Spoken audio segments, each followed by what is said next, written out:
Hello and welcome to my channel, In Search of Wonder. My name is Anne and this is my weekly reading vlog.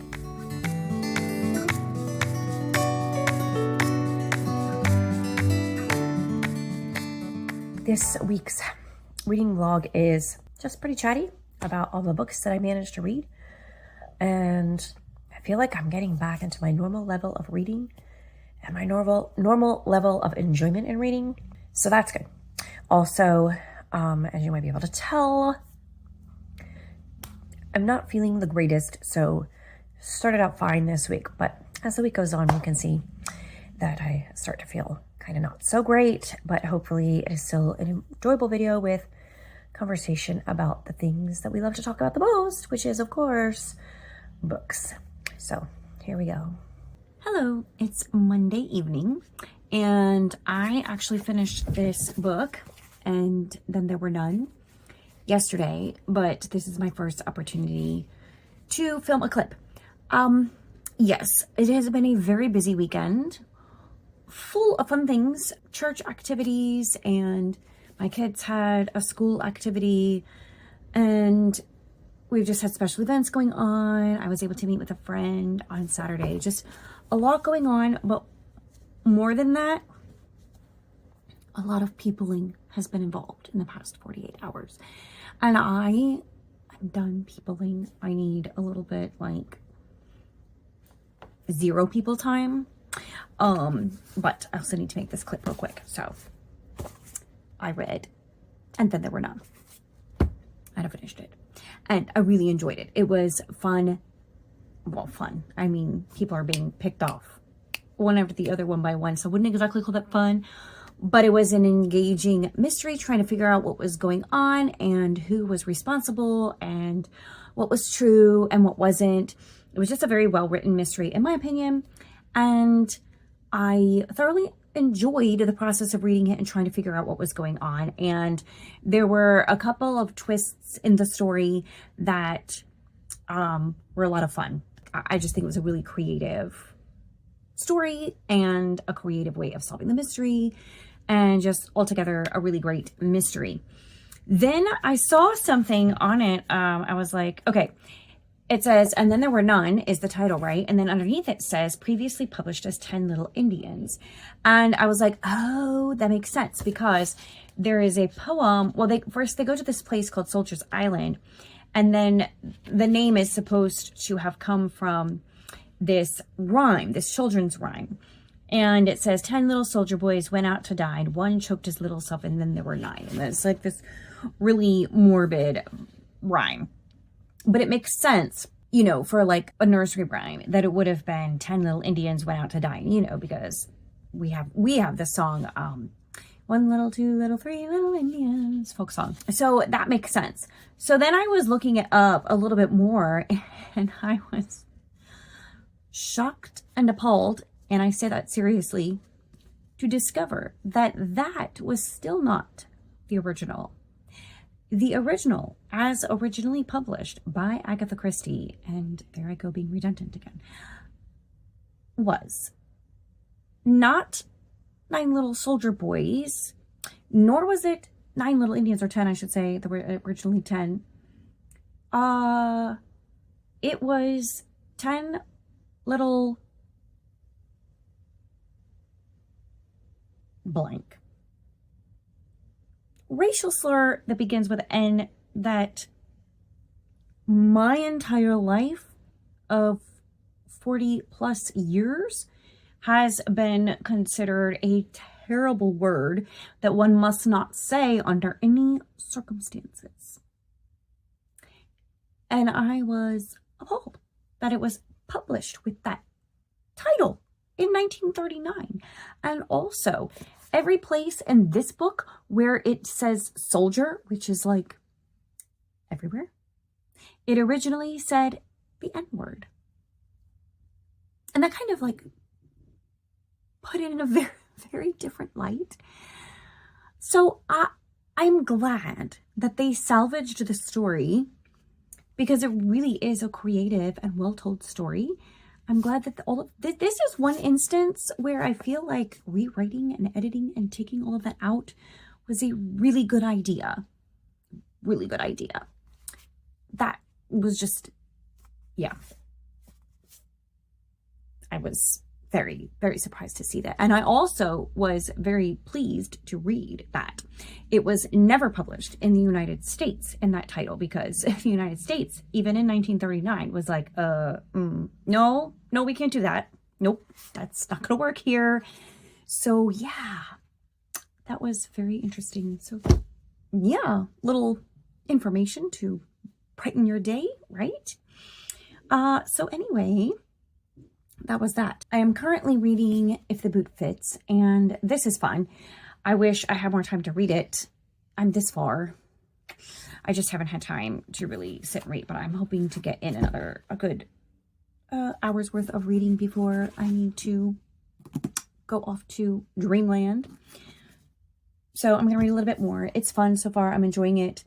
I wonder sometimes at gender flipped stories, like, so this is a Cinderella retelling, but the prince is the girl, Samantha, also known as Sam, but she is the prince in the story. Not really a princess, but she's just, you know, the daughter of a wealthy man. She's like an heiress.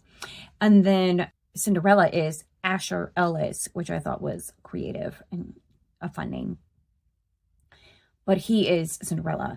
And so I always worry a little bit with these gender flipped retellings. If sometimes I don't think that it works really well for the male character to be what you have always seen as a female character, especially like a traditional sort of female character.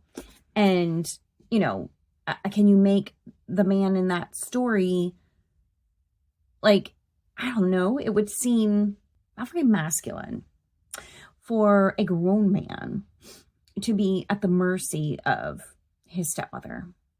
So, I mean, I know, like, that sort of thing happens, but, you know, even some men can be put in that situation. But I know it's probably very sexist of me, but it doesn't feel like it would be a very strong or admirable sort of man, you know, that you could make a hero of a story out of.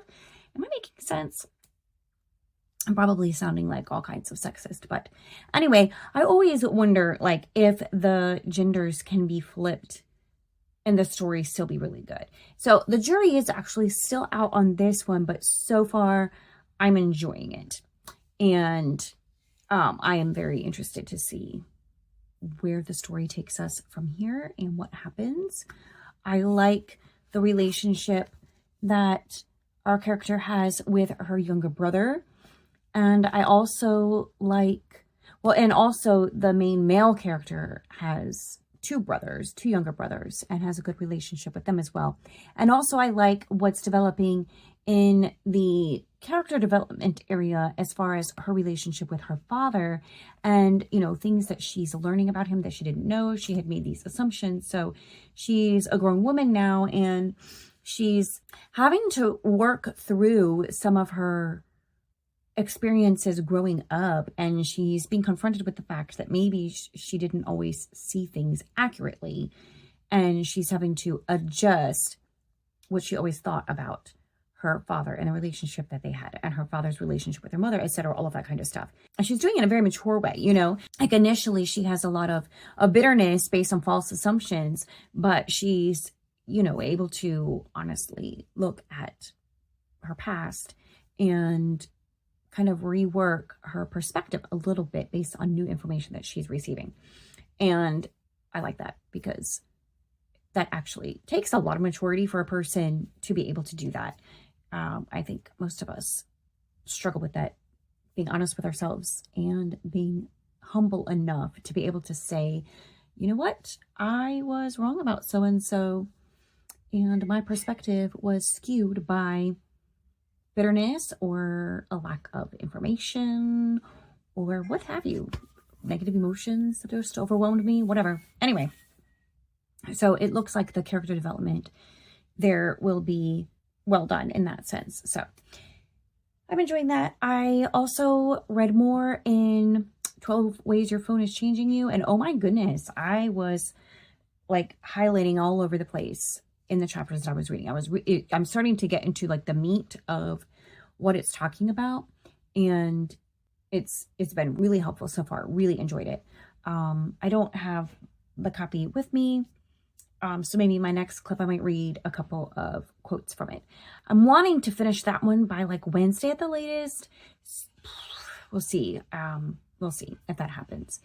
And I need to pick up Cecilia and Count of Monte Cristo. Those are two big ones that I need. Cecilia, I need to read in March. Count of Monte Cristo, I have some time to read it, but I have to get started on it because it's a long one. So I need to get started on both of those. So I'm trying to finish these February ones up first because I got behind in February. And so I'm going to be behind in March, and then I'm going to be behind in April. I'm just going to be behind all year long. It's okay. I'm not trying to necessarily catch up per se. I'm not putting pressure on myself to catch up. I'm just reading the things that I had planned in February because I still want to read them. And I will get started on the things I have planned for March because I want to read them, but it probably won't happen, you know, neatly in the month that it's supposed to happen. And that is okay because it's just reading. And it is honestly a small part of my actual life. I know it's like most of the part that I share with you, right? But it's really not that big of a part of my life. I have a lot of other stuff going on. So anyway, that is my opening clip that was actually kind of longish. So, and it's only Monday. You know, this is weird. Sometimes these weekly reading vlogs are like really short and I don't have a lot to say or a lot to show you. And sometimes there's way too much going on. I have a feeling this is going to be one of those way too long ones, but you know, whatever. It's okay. That's all good. I'm going to go read. I will chat with you later this week. Bye. Hello, it is Thursday evening and I'm here with another update, and I do apologize in advance for my voice. I am not feeling all that great today. It is what it is. I finished reading If the Boot Fits by Witemeyer. I have not had time to like keep updating as I'm reading through it like vlog style. You're just going to get the review at the end, besides what I may have said already about it before. This is the second book in the Texas Ever After series, which are Texas versions of fairy tale retellings. And they're all very realistic retellings in that they're set in the real world. There's not any fairy tale or magical elements. It's just taking the structure of the story and making it into a historical fiction, historical romance sort of story. So the first one was Fairest of Heart, and that was based on the story of Snow White.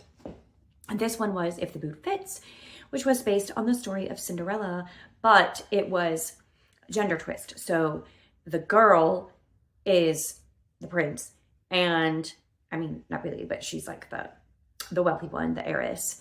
And then the guy is the Cinderella character. So this was a fun retelling. I was a little bit nervous, I think I said that already, about how it would end up being with the male character being the Cinderella character. But she managed, for the most part, I think, to succeed in not making him, like, he was not a mamby-pamby, wimpy kind of guy. So that was good. He had a lot of strength of character, and also he wasn't, like, I mean, he was just a normal cowhand kind of guy trying to take care of his mom and his brothers. His dad had passed away, and trying to do the right thing, making some mistakes along the way, and not like, you know, super gifted in any particular way, but just faithful and there in serving his family. And so that was good, and willing to do hard things and put himself in danger for the sake of the people that he loved. So I did like his character, how that story came out. And it's a very, very loose retelling of Cinderella. There's a lot more going on here than the Cinderella story. And there are some humorous nods to the Disney movie version of Cinderella with, in particular, I'm thinking of the mice as characters in that story. There aren't actual mice in this, but she does pull that in as a thread of humor throughout the story, so that's kind of fun. I think in the end, I gave it like 3.5 stars. I didn't hate it. I didn't enjoy it as much as the first one in the series, and I think it's because I felt like our female character here was just a little bit too saccharine, always doing the right thing, always having the right perspective, always having the right attitude. I guess sometimes she can come across as like forceful maybe, but that's not even entirely portrayed as a bad thing per se. So she really doesn't have much in the way of flaws, and she's just very, very good. And I think that happened also in the first one, but the first one was about Snow White, and that's who Snow White is, so that made more sense to me. But I feel like there could have been more room in this one to make her a more realistic sort of character and not someone who always was doing the right thing. So that kind of like, I don't know. I didn't like that. It was too much for me. Too much sweetness and goodness and stuff going on there. Which sounds terrible, but you know, I do think that heroines should have some flaws in them or ways to develop and grow. And I mean, she kind of did at the very beginning in her relationship with her father, and she learns like retrospectively about like she learns to picture things from her childhood and her teenage years a little bit differently. So there is that element of character growth. So it's not a complete loss in that way. Otherwise, I might have given it even fewer stars. It was enjoyable. I liked it. I will eventually read the third one in this series. I do like Karen Witemeyer. But this one wasn't a perfect, amazing read for me, but I did enjoy it. And so far I haven't picked up anything else. I'm still reading 12 Ways Your Phone is Changing You. I'm a little bit disappointed in myself that I have not read more of it than I have, but I'm more than halfway through, so that's good. I really need to finish it today or tomorrow. Ooh. And then I'm going to be picking up Cecilia. I thankfully am able to get it on Hoopla through my library. And the interesting thing is it comes as 3 separate volumes, so I have to check out each separate volume individually, which is fine because I never use my limit in a given month, but that's still just very strange. And I also need to pick up Count of Monte Cristo. So I'm going to be picking up those and starting them today and as we go into the weekend. But other than that, I really don't know what from my March TBR I'm going to pick up. Probably my classic would be the next priority, which is Jack and Jill by Louisa May Alcott. And yeah, so that is my reading so far this week. I will probably try to make one more clip tomorrow evening, but then, which is Friday, but then this weekend, Lord willing, if I'm not like feeling really sick, hopefully I'm feeling better rather than worse. My husband are planning on going away quickly briefly for the weekend, and we have some fun things planned. And I will probably try to do a vlog about that, but that will go into the next week's weekly vlog because I will not have time to edit that by Sunday morning. So well, I won't be editing. I won't have access to my computer and stuff. So those are my plans going forward into the weekend and into next week. And that's what I got going on. So I'll see you next time. Bye. Oh, why do I say bye? And then I'm like, oh yeah, I was going to say something else. Today I went to the library to return a book. And it was, as usual, they have the books for sale there. And the library that I typically go to has a little cash box. And you can drop in your cash when you pick up your books, or if you don't have cash on hand, you can just drop it in next time. They're very casual about it. They really don't care. But this library was just not the one that I usually go to. This library, you have to pay through a kiosk, a computer kiosk. And because you have to pay through the computer kiosk, you have to use a card. Even if you're only buying a book for 50 cents, which is what I did today, which I think is the height of stupidity. Yes, I have strong opinions about this. Why are we spending extra money on running these credit card charges when in the end they would probably lose less money if they just had a cash box? Even if people took the books without putting cash in it, the people who would put cash in would make up for the handful of books that will walk out the door for 50 cents, $1, whatever, as compared to the amount that they're paying in the credit card fees for running cards. It does not make sense to me. I had to use a stupid card to buy this 50-cent book. Anyway, rant over. I was watching someone's video the other day, and I'm sorry, I cannot remember who it was. Memory. And they had picked up a couple of No Fear Shakespeare books. It might have been Florentine. I think it might have been. Anyway, they had picked up a couple No Fear Shakespeare books, like used in thrift stores. Or maybe it was Chantal. I don't know. I don't know who it was. But anyway, and I was admittedly a little jealous because I would love to have the No Fear Shakespeare editions. I would love to try one. I've used before the Folger Shakespeare Library, which I like those also, but I like the idea of the No Fear Shakespeare, and I've done it on the website with SparkNotes, and I love the idea of having a physical book, but I've never seen them in the wild used, like at thrift stores or whatever. Well, lo and behold, today at the library, they had a copy of Macbeth, No Fear Shakespeare, 50 cents that I paid with my credit card, or my bank card. Anyways, so I am excited about this. This is one of the Shakespeares, I'm pretty sure, that I have on my 50 by 50. It's one I haven't read yet. And I do have Macbeth. It's an older Folger Shakespeare Library edition. So the Folger Shakespeare has definitions and explanations. The No Fear has an actual translation. So on the other side, well, this is the translation. That's the original. This is the translation into modern English. Probably in the end, from an academic perspective, the Folger Shakespeare is probably more preferable, but I also like the idea of this, keeping this handy as well. So we'll see which in the end I prefer. I may start with one and switch to the other, or try both of them. We'll see what happens when I get around to Macbeth. That's my update for now. And now, goodbye till next time. Later the same day, and I have been napping a lot, and I don't feel so great, and I also don't look so great. So we're going to look at the book instead of me. I'm reading 12 Ways Your Phone is Changing You, and the last time I talked about it, I wanted to share some quotes from it. So now I have it, and I'm going to do that. So I've underlined and highlighted quite a bit. Usually when I read, sometimes I just have a pencil in my hand. But when I'm reading nonfiction, I do like to highlight some things. And I also, I've been using these to annotate in this book. I love this kind of highlighter, the gel ones. Those are my favorite. Anyway, so let's see. To start off with, he talks a lot about distractions and our addiction to distraction. And there was one, there's so many good things here that I could point to, but there's one in particular. Actually, I think it might have been in his introductory. Oh, here we go.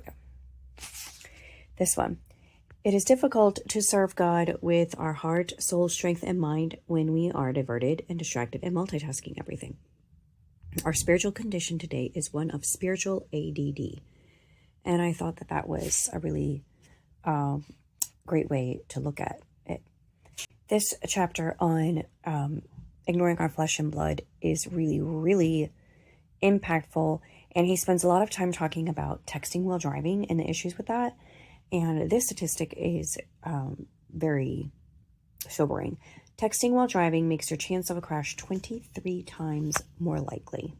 And this chapter is really just talking about how the digital world disembodies us and how important it is to have that physical presence. I like this little paragraph. Our bodies distinguish us from one another and mark off our existence in the world. In the digital realm, we lose this key reference point. We lose sight of one another, and when we do, anger boils more quickly. And above that, he was relating this to the story of the Good Samaritan and, who is our neighbor, etc. And he says, we sin with our phones when we ignore our street neighbors, the strangers who share with us the same track of pavement. And then our typing thumbs lack empathy without living faces in front of us. And then there's a chapter about immediate approval and the desire for immediate approval that we have in social media. But he talked, it really kind of was interesting to me because he talked about the virtual community and the sense of virtual community, which is something that I really appreciate about BookTube personally. And he's not, by the way, he's not saying it's a bad thing. This book is not saying that everything on the phone is evil, etc. Like, there are good things about the internet. And one of them is being able to find people with similar interests and tastes to yours and similar mindsets. But there is also a danger to that, in that you can get stuck in an echo chamber of people who only agree with you and think like you, and that it's important to diversify your friend community and your community so that you can have balanced perspective. And I think that's a really good point. So there were a couple of places here that I really appreciate what he said. In fact, our online communities of like-minded friends are often marked by a positive feedback loop, where affirmation and assent merely reinforce existing prejudices. In such contexts, communities become insular, echo chambers of accepted opinions, closed to opposing voices, which means they breed a homeostatic stifling of difference. Communities that fail to embrace the benefits of disagreements and fail to work through tensions and differences tend to become homogenous and unhealthy, because they tend to have exaggerated blind spots and unaddressed weaknesses. And he goes on to talk about how maybe that's one reason why the church is so important, because it brings us into a community where it says we gather to be seen, to feel awkward, and perhaps to feel a little unheard and underappreciated, all on purpose. This feeling of awkwardness, this leaving the safety of our online friendships, this mingling with people we don't know or understand in our local churches is incredibly valuable for our souls. Cherish corporate worship, that most countercultural of practices for which no virtual substitute can be found. I really love the chapter on we lose our literacy, and that was, obviously something that's important to me as a reader. This paragraph says, the slowness of solitary reading or thinking means you are not as concerned with each individual piece of data. You're more concerned with how different pieces of data fit together. How does this relate to that? You're concerned with the narrative shape, the synthesizing theory, or the overall context. You have time to see how one thing layers onto another, producing mixed emotions, ironies, and paradoxes. You have time to lose yourself in another's complex environment. Brooks calls this discipline crystallized intelligence, the ability to use experience, knowledge, and the products of lifelong education that have been stored in long-term memory.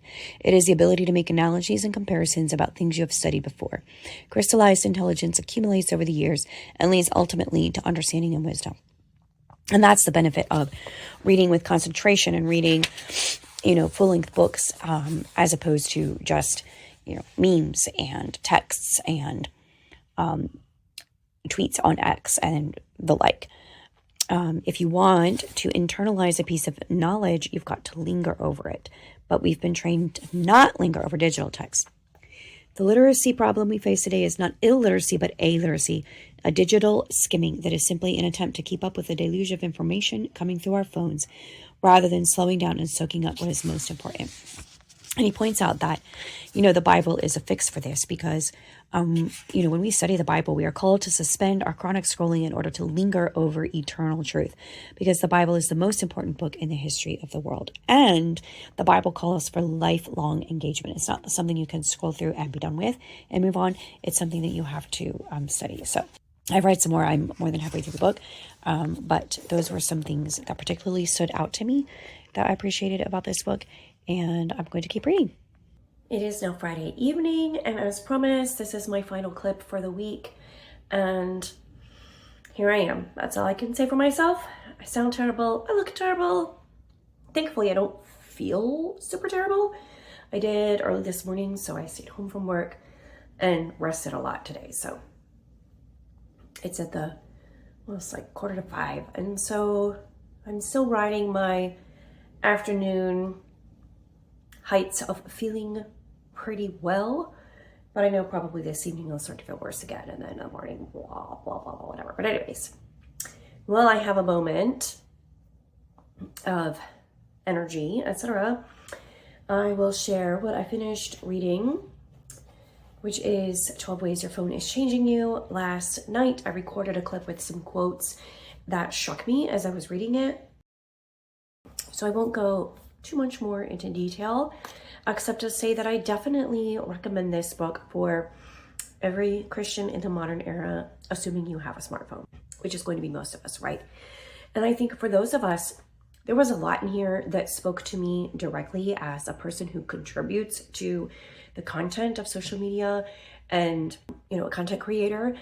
It's just as important for us as for content consumers. And actually, a lot of times we're both, we both create and consume the content. And I think that the issues that he raises and the questions that he asks and the theology that he digs into are really important for all of us to consider and analyze for ourselves. And the last couple portions of the book are dedicated to him wrapping everything up and saying, okay, so now how do we apply this? And it looks different for every person. He's not saying a one size fits all, everybody ditch your cell phone, or, he's not even saying having a smartphone is bad or social media is bad, whatever. He's just pointing out the dangers that we all fall into and the traps that exist out there, and is giving us some wise advice and that will help us create barriers and boundaries for ourselves so that it doesn't become an idol in our life and take away from the things that truly matter, the things that are eternal, and the things that really are life, not the false presentation of life that is found on our cell phones, but actual real life. So it's a really valuable, important book. I think all of us consider these issues on one level or another, but I really feel like he took this down to brass tacks, not only to practical reasons for examining your cell phone usage, your smartphone usage, but also theological reasons. He really dug deep into the theology behind certain things, to the psychology in the sense of, as humans, the way that God created us, what are the things that compel us to do what we're doing with our smartphones? And is that healthy? Are there better ways to do that? And I think in every chapter, he draws it back to scripture. He draws it back, more importantly, to the gospel and to the question, am I finding what I need in Christ, or am I looking for it elsewhere? Which is really the crucial point of the problem. I definitely recommend this for every Christian who has a smartphone, which is most of us. And I'm trying to think of some sort of engaging way that I can share the information in this book with my children, because I think it's really important for them. I don't know, other parents of teenagers can probably understand this. There's already a bit of a battleground established there because it's so powerfully addicting, and it becomes something that becomes a struggle in their life. And because it becomes a struggle in their life, then we are put in position as arbiters of that and trying to help them navigate that and overcome that struggle. But the problem is, in the naivety of their youth and the lack of wisdom and nuance and experience that they don't necessarily see it as a problem. They don't see the habits they're developing as problems. And so they don't appreciate us pointing it out to them as a problem. So there's this dichotomy that there's already a bit of a battleground there. And so trying to navigate that in a healthy, helpful way, in a spirit-led way, is something that I'm really praying about right now, and thinking of ways that I can encourage them to acknowledge the truths that are in this book and to understand, and just to, I guess what I'm saying, that as a mom as well as a consumer of, smartphone usage, I found a lot that was helpful in this book, and I want to be able to communicate that effectively to my children. I definitely recommend. Currently, I have started on Cecilia by Burney, which is our read this month for the Jane Austen 250th celebration. I had previously read Evelina by Burney and really enjoyed it. And now I'm reading Cecilia. And I am, I guess, about a third of the way through the first volume. And I kind of would like to finish the first volume over the course of this weekend. And I feel like that will set me up really well to finishing this book in a timely manner. But it's really not a hardship. It's enjoyable reading. But I'm going to be straight up and admit that there are moments when I don't know what the heck she means. I'm serious. There are places where I have read and reread a sentence or a paragraph more than once, and I've still walked away like, what? Huh? There aren't very many places where that happens, but it did happen several times earlier on, especially in the story. Here's one that I found. And probably it makes even less sense without context, but all this, answered Mr. Monkton, is but the doctrine of a lively imagination that looks upon impossibilities simply as difficulties, and upon difficulties as mere invitations to victory. But experience teaches another lesson. Experience shows that the opposition of an individual to a community is always dangerous in the operation and seldom successful in the event. Never, indeed, without a concurrence strange as desirable of fortunate circumstances with great abilities. I was tracking until those last couple phrases. Never, indeed, without a concurrence strange as desirable of fortunate circumstances with great abilities.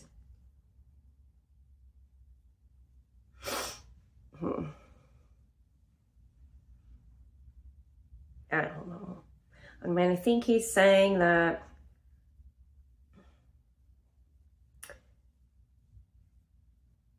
a person who opposes a community, or like, you know, tries to stand up for themselves and be different, unique, whatever, in a community is never successful. That it's always dangerous, it's seldom successful, and definitely never ends with fortunate circumstances with great abilities, I think. I don't really know. There are a couple of other places where I was like, what? But mostly, I mean, there are words I had to look up. There's a word she uses a lot, avidity, which means something along the lines of like earnest eagerness, because I've had to look it up 2 or 3 times now. And so now I'm going to remember that one. It moves quickly through scenes. Like, it's not moving super quickly through the plot, but it moves quickly through the scenes. And there's not a lot of setting up. There's not a lot of description. So you move pretty quickly through the things that are actually happening and through the dialogue and whatever. So in that sense, it moves pretty quickly, so you don't get bogged down anywhere, except for those handful of places where you're just trying to figure out what in the world she's trying to say. But most of the time, I think those are not really like super important. So I think, I don't really know. So anyway, I think that conversation was probably trying to set up something really super important about the themes in this book, about Cecilia being an individual going up against the community of a ton. And so far it's been demonstrated that she's very different from the rest of them. So there's that. I don't know. Anyway, I'm overall enjoying it. And I'm hoping to pick up The Count of Monte Cristo also. And beyond that, power through prayer. And I hope that everybody was able to make it to the live stream discussion last night. I was not, because I'm going away with my husband for the weekend. So was not able to attend that particular one, but I'm hoping to be at the next ones. And I'm definitely planning to read the chapters and stay on top of the discussion with those. So that is my reading life this week. And this coming week, I have a video that hopefully will be going live on Wednesday, showing you my collection of children's classics that I have here at my house in my possession. And I had a lot of fun filming that and reminiscing and looking over the books that I had. More fun than I thought that I would, actually. And so that's coming on Wednesday, I think, if I can get it edited and up in time. So that's that. And I hope that you have a great week, and that let me know in the comments what you have been reading this week, and if there's anything that stood out to you, and if you were reading along with Cecilia and or The Count of Monte Cristo, your thoughts on it so far. And I will see you next time. Bye.